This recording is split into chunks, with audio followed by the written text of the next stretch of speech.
बेंगलोर से निकलने के लिए मेरी गाड़ी तैयार है महाकाल। इस बार सामान बहुत ज़्यादा भर गया है, बैग बहुत ज़्यादा ऊंचा हो गया, उम्मीद से ज़्यादा ऊंचा हो गया। इसको किसी तरीके से टाइट से बांधने की कोशिश किया हूँ और बहुत मेहनत लगी है इसमें। वो भाई ने मदद की है पूरी पूरी भाई बांधने में। ये शर्ट तक बाहर दिख रहा है। और इससे ज़्यादा चेन मैंने बंद नहीं किया ताकि फेल ना हो। ठीक है। और ये ट्राइप वो क्या बोलते हैं स्टैंड है, कुछ सामान इसका गिरेगा तो नहीं, गिरेगा ये वाला। ठीक है, इसको मैं डाल देता हूँ बैग में इस वाले। बाकी ये है गाड़ी का लुक। और इसको रखने का जगह ही नहीं हो रहा है, इसको पता नहीं, देखता हूँ किधर रखूँ। उसमें भी थोड़ा सा सामान आ गया। सो गाइस, यहाँ से मेरी पैकिंग हो चुकी है। अब मैं बेंगलोर से आज रात को 4:30 बजे होंगे, 4 बजे सो के उठा था। हाँ, 4:30 बज गए होंगे। अभी निकल रहा हूँ, 7 बजे तक मैं पहुँच जाऊँगा मैसूर। फिर मैसूर का सीन आपको दिखाता हूँ।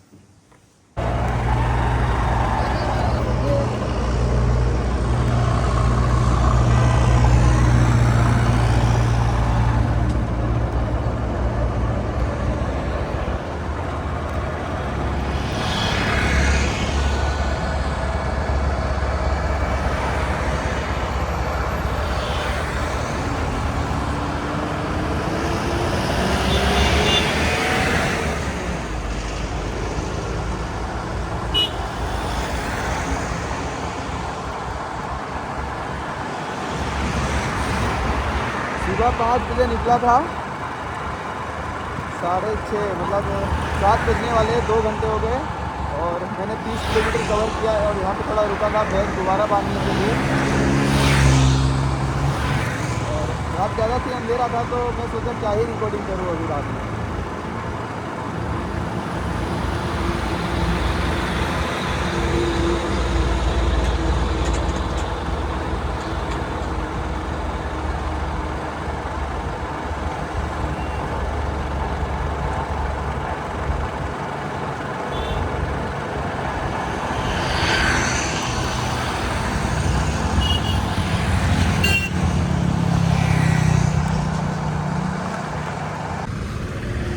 सुबह 5 बजे मतलब 4 बजे उठा था और 5 बजे निकला गाड़ी लेके, पूरा बैग बांध के। ठीक है। और ये कितने टाइम हो रहे हैं? 6:56, 7 बजने वाले हैं। 108 किलोमीटर भी बचा है, 2 घंटा। मैसूर का लोकेशन लगाया है।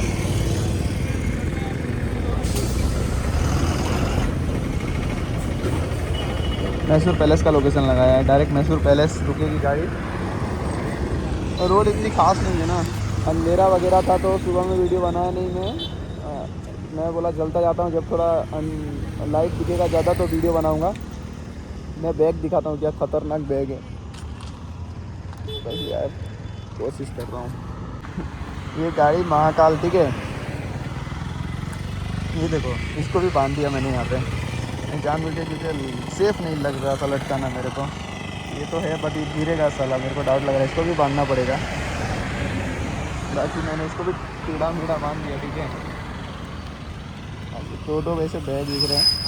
सैंडल भी वहाँ पे लटका दिया हूँ। थोड़ा मेरे को जगह कम हो रहा है बैठने का, लेकिन इतने में हो जाएगा मेरा। इसको बांधना पड़ेगा, ये गायब हो जाएगा वरना। इसको थैली काट के बांध देता हूँ इसको। फिर गाड़ी चलेगी, खाली ये टूटे ना यहाँ से। तो मेरे को लग रहा है यहाँ से निकल जाएगा। तो गाइस, मैं जा रहा हूँ बेंगलोर से ऊटी।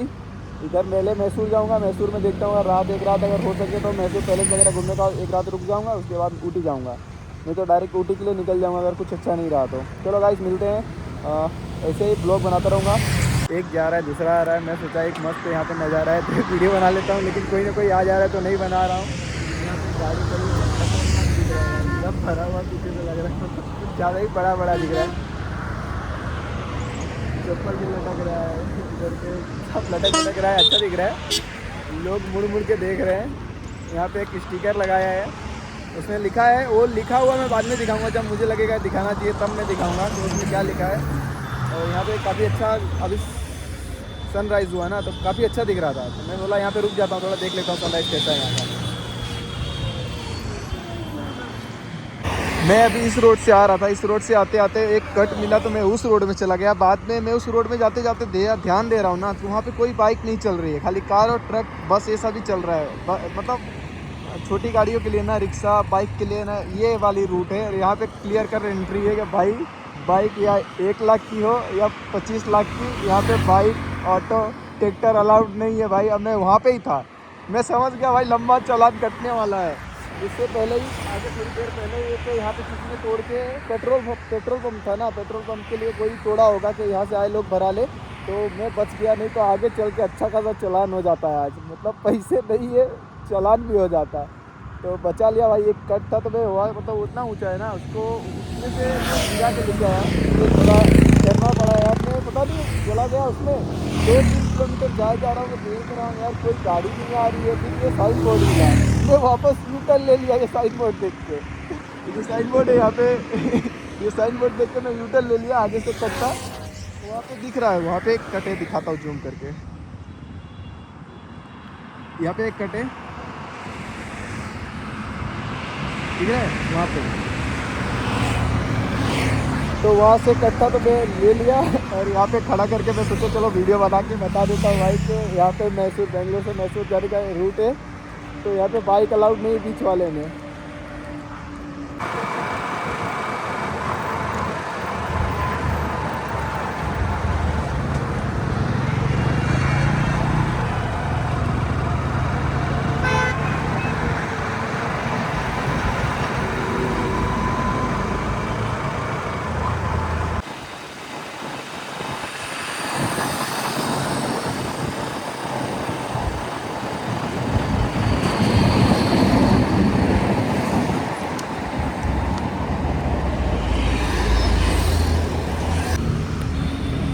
हाँ, 70-80 किलोमीटर आ गया बेंगलोर से दूर में, मैसूर जा रहा हूँ। 60 किलोमीटर अभी बचा हुआ है। देखो कैसे दिख रहा है, 3 बैग कितना भारी लग रहा है। इसको भी ऐसे लटका दिया हूँ, इसका थोड़ा यहाँ से भार मिल रहा है और थोड़ा यहाँ से मिल रहा है, और यहाँ पे इसको बांध दिया हूँ, तो छूटेगा तो नहीं, ठीक है। उसको बांधने के बाद थोड़ा अच्छा लग रहा है, क्योंकि चलाने में थोड़ा दिक्कत हो रहा था। बैठने का तो ठीक ठाक ही है, सैंडल वैंडल लटका के। रात को 1 बजे सोया था और 4 बजे उठ गया, 3-4 घंटे नींद पूरा किया। नींद के से पूरा नहीं हुआ, अभी थकावट हो रहा है। अभी मैसूर जाने में कम से कम 1-1.5 घंटा लगेगा, तो मैं सोचा अभी थोड़ा रेस्ट कर लेता हूँ। यहाँ पे कुछ खाया नहीं हूँ, देखता हूँ आगे चल के कुछ नारियल पानी कुछ नाश्ता कर लेता हूँ, वरना मिलेगा भी नहीं, दोपहर हो जाएगा तो नाश्ता, तो खाना बहुत महंगा मिलेगा।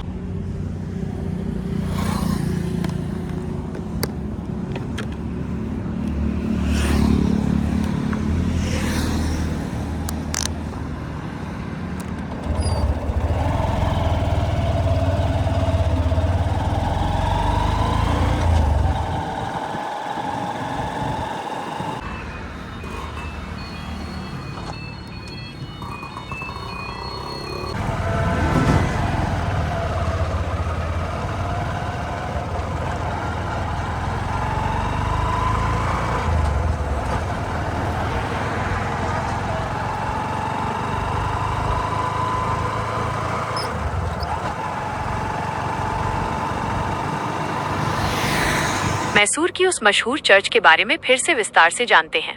मैसूर में स्थित इस ऐतिहासिक चर्च का नाम saint Philomena cathedral, saint Philomena's cathedral है।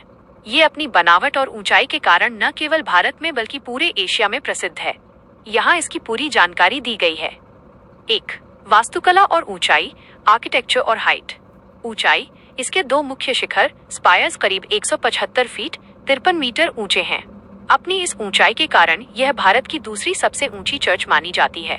डिजाइन, इसे नियो गॉथिक शैली में बनाया गया है। इसका ढांचा जर्मनी के प्रसिद्ध कोलोन कैथेड्रल से प्रेरित है। आकार, इस पूरी चर्च को इस तरह बनाया गया है कि ऊपर से देखने पर यह क्रॉस जोड़ के निशान जैसी दिखाई देती है। 2. ऐतिहासिक महत्व, हिस्ट्री। महाराजा का योगदान, इस चर्च का निर्माण 1933 में शुरू हुआ था। इसकी नींव मैसूर के महाराजा नलवाड़ी कृष्णराज वाडियार ने रखी थी। यह इस बात का प्रतीक है कि मैसूर के राजा सभी धर्मों का सम्मान करते थे। सेंट फिलोमिना, यह चर्च 3री शताब्दी की एक रोमन शहीद सेंट फिलोमिना को समर्पित है। 3. मुख्य आकर्षण की हाइलाइट्स। स्टेन्ड ग्लास, चर्च की खिड़कियों पर फ्रांस से लाए गए रंगीन कांच लगे हैं। इन पर ईसा मसीह के जीवन की घटनाओं जैसे उनका जन्म, अंतिम भोजन और सूली पर चढ़ना को बेहद खूबसूरती से दर्शाया गया है। मैं इस पैलेस में इसलिए जा रहा हूँ क्योंकि ताजमहल के बाद सबसे ज़्यादा जाने वाली मतलब टूरिस्ट आने वाली जगह है ये मैसूर पैलेस। अभी मैं मैसूर पैलेस के अंदर जा रहा हूँ और ये 150 रुपये का टिकट लिया है। देखते हैं ये वर्थ इट होता है कि नहीं। डायनेस्टी। मैसूर महल वाडियार राजवंश का निवास स्थान रहा है। इतिहास। इस वंश ने 1399 से लेकर 1950 तक मैसूर पर राज किया। प्रसिद्ध शासक महाराजा कृष्णराज वाडियार चतुर्थ को सबसे महान शासकों में गिना जाता है। उनके शासन काल को मैसूर का स्वर्ण युग कहा जाता है। वर्तमान स्थिति। आज भी यदुवीर कृष्णदत्त चामराज वाडियार इस परिवार के वर्तमान उत्तराधिकारी और नाम मात्र के राजा हैं। 2. क्या राजा महल में रहते हैं? हाँ, लेकिन आंशिक रूप से। विशाल महल का अधिकांश भाग अब एक संग्रहालय म्यूजियम है जिसे आम जनता देख सकती है, लेकिन महल का एक निजी हिस्सा आज भी राजपरिवार के लिए आरक्षित है जहां वे रहते हैं। विशेष रूप से दशहरा के दौरान राजा की भूमिका बहुत महत्वपूर्ण हो जाती है। 3. कानून और शासन व्यवस्था। मैसूर रियासत अपने समय की सबसे प्रगतिशील रियासतों में से एक थी। प्रजातांत्रिक सोच। 1881 में मैसूर ने प्रतिनिधि सभा रिप्रेजेंटेटिव असेंबली की स्थापना की, जो भारत में लोकतंत्र की दिशा में एक बड़ा कदम था। न्याय प्रणाली। यहाँ की कानून व्यवस्था निष्पक्ष थी। शिक्षा, स्वास्थ्य और सिंचाई जैसे कृष्ण राजा सागर बांध पर उनका विशेष ध्यान था। अग्रणी राज्य। मैसूर भारत का पहला ऐसा शहर था जिसे सड़कों पर बिजली की रोशनी मिली थी। 4. महल की वास्तुकला आर्किटेक्चर शैली।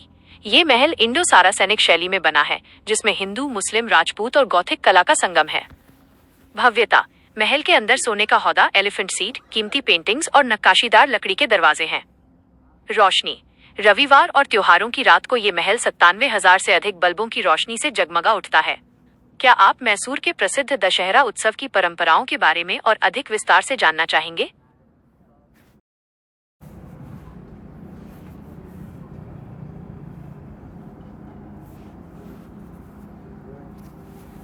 मैसूर का दशहरा दशहरा पूरी दुनिया में प्रसिद्ध है।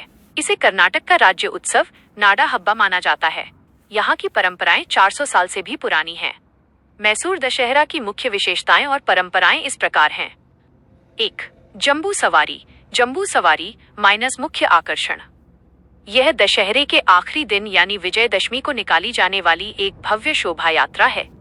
स्वर्ण हौदा। एक सजे धजे हाथी के ऊपर 750 किलो शुद्ध सोने का हौदा रखा जाता है। देवी चामुंडेश्वरी। इस सोने के हौदे में देवी चामुंडेश्वरी की मूर्ति रखी जाती है, जिनकी पूजा राज परिवार और राज्य के मुख्यमंत्री करते हैं। परेड। यह यात्रा महल से शुरू होकर बन्नी मंतप तक जाती है, जिसमें लोक कलाकार, बैंड और झांकियां शामिल होती हैं। 2. राजा का निजी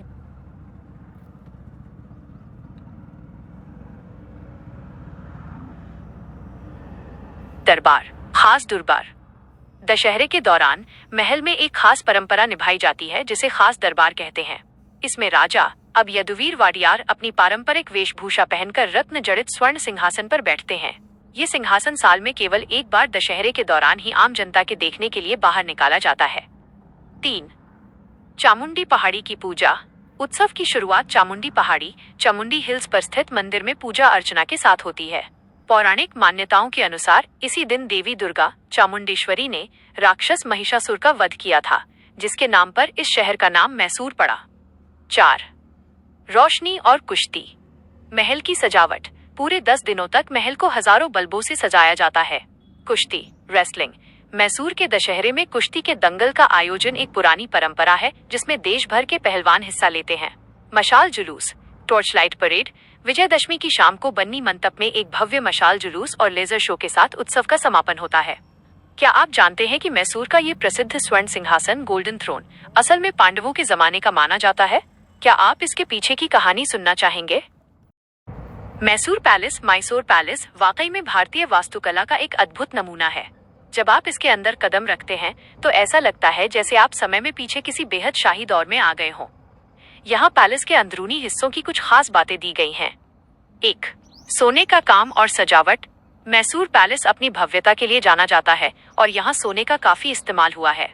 गोल्डन सिंहासन गोल्डन थ्रोन यहाँ का सबसे बड़ा आकर्षण 200 किलो शुद्ध सोने से बना रत्न जड़ित सिंहासन है। इसे केवल दशहरा उत्सव के दौरान ही जनता के लिए बाहर निकाला जाता है। छत और नक्काशी। पैलेस के दरबार हॉल की छतों पर सोने की परत चढ़ाई गई है और बहुत ही बारीक नक्काशी की गई है। 2. मार्बल और tiles, flooring and walls. Palace के अंदर का फर्श और दीवारें किसी कलाकृति से कम नहीं है। कीमती पत्थर, यहाँ के फर्श पर बेहतरीन मार्बल, संगमरमर का इस्तेमाल हुआ है। कई कमरों में रंगीन पत्थरों को काटकर पिएट्रा ड्यूरा तकनीक से फूल पत्तियां बनाई गई हैं। इंग्लैंड से आई टाइल्स, यहाँ के कुछ हिस्सों में हाथ से पेंट की हुई चीनी मिट्टी की टाइल्स, सिरामिक टाइल्स लगी हैं, जिन्हें खास तौर पर इंग्लैंड से मंगवाया गया था। 3. दरबार हॉल और सामान, द इंटीरियर्स। महल के अंदर रखा सामान उसकी विरासत को दर्शाता है। पब्लिक दरबार हॉल, दीवान इयाम। यह एक विशाल हॉल है जिसमें ऊंचे मेहराब और बड़े बड़े झूमर लगे हैं। यहाँ की पेंटिंग्स को देखकर ऐसा लगता है जैसे वे जीवित हो उठेंगी। गुड़िया का घर, बॉम्बे 30। यहाँ पारंपरिक गुड़ियों का एक बड़ा संग्रह है और साथ ही एक चांदी का रथ और हाथियों पर रखे जाने वाले सोने के अंबारी, हौदा भी रखे गए हैं। दरवाजे